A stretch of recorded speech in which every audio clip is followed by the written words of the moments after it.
Well, that was frustrating. Hey, howdy, hey, people of the internet, Lego Masters, Pizza Delivery Boys, and all that.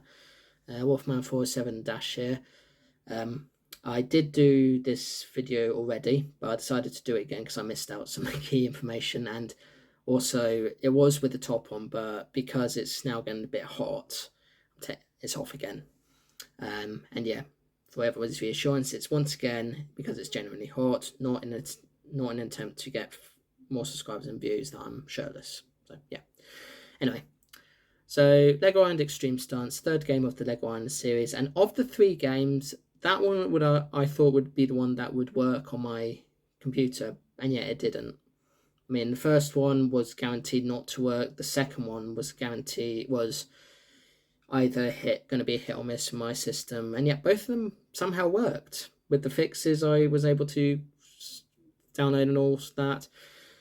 Island Extreme Stunts just doesn't have that. Just doesn't have the fixes, or if it does, I've not been able to find them. But to give you a bit of context, this was the third and to date final game of the Lego Island trilogy. It's pretty much a standalone sequel to the second game, in which the Brickster somehow returns to Lego Island. This film crew arrives to do this feature film called Extreme Stunts with Pepper as the main protagonist and Brickster as the main antagonist, and various other inhabitants of the island playing a part as well, featuring a lot of stunts, obviously. And when the film, and that would have involved a lot of mini games in which you get to film different scenes and ranked based on how well you did. The game would also feature a lot of collectibles to find, some side quests and all sorts of stuff. And unlike the previous game, it would just be on Lego Island. There wouldn't be any exploring beyond the island and all that. And it was one of those few Lego games that was tied to an actual Lego theme, because at the time Lego decided to do a theme based on Lego Island called Lego Island Extreme Stunts. Unfortunately, the sets I had from that theme I have deconstructed, but I can show you two minifigures that I've found. First is obviously the Brickster, the main antagonist, who loves to destroy everything in sight and remake in his own image. And although not to do with Lego Island, but he did appear in the second game, it's the Super Station Master who is the superhero, and you get this minifigure with, if you bought the very original version of Lego Loco, like the one that comes in the big box and all that, because that was a thing back in the day. So they go about filming this film. The Brickster reveals that he has plans to destroy the island once again, and so Pepper attempts to stop him once again. But the Brickster tries to dissuade him by revealing that the Infomaniac has been kidnapped by him as part of his plan.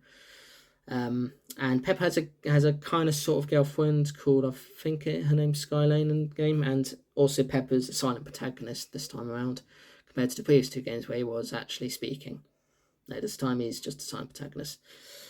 It's pretty much fundamentally like the same games as it has been before, just with not as many side quests, so as many mini games, but it has a lot of side quests to make up for that.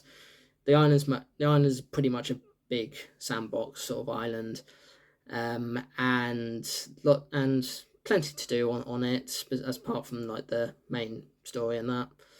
And it does, and funny enough, I did find an outro video which I will show you at the end of this video. I know it's not going to be much, but it's the best I could find. Yeah. Not really sure if there's anything else to say. I guess the reason why it didn't work, one reason that it didn't work, is because because it was created in partnership with EA. EA can be a bit funny with video games. Like, you need a certain code to install them, and then sometimes you would expect that there'd be a lot of technical support for the games, but sometimes games like Extreme Stance just don't have as much fixes and so forth. Like, the only error I came across was that I needed to be run by an admin, which is fair enough. tried that, didn't work.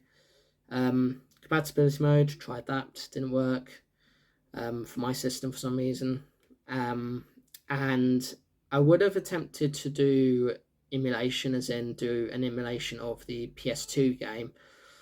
But after what happened with Drone Racers, when I tried to emulate that on my computer, I decided not to bother, because if it's not going to load anything, then there's no point like playing it. I mean, the first Lego Island game didn't exactly load everything, but it was playable.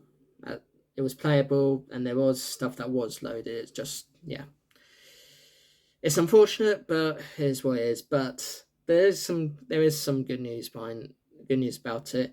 It's an old game. It's been out for quite a long time now, but all three games, and lots of YouTubers have played them. Probably not as many as like some of the bigger games, but lots of them have played it. So yeah, that is what it is, and it's just happened. So yeah, I'm gonna play the outro, and then I'll leave you guys to your day. Thank you for watching, and yeah, comment, subscribe, and I will see you in the next one. Peace, and enjoy the outro.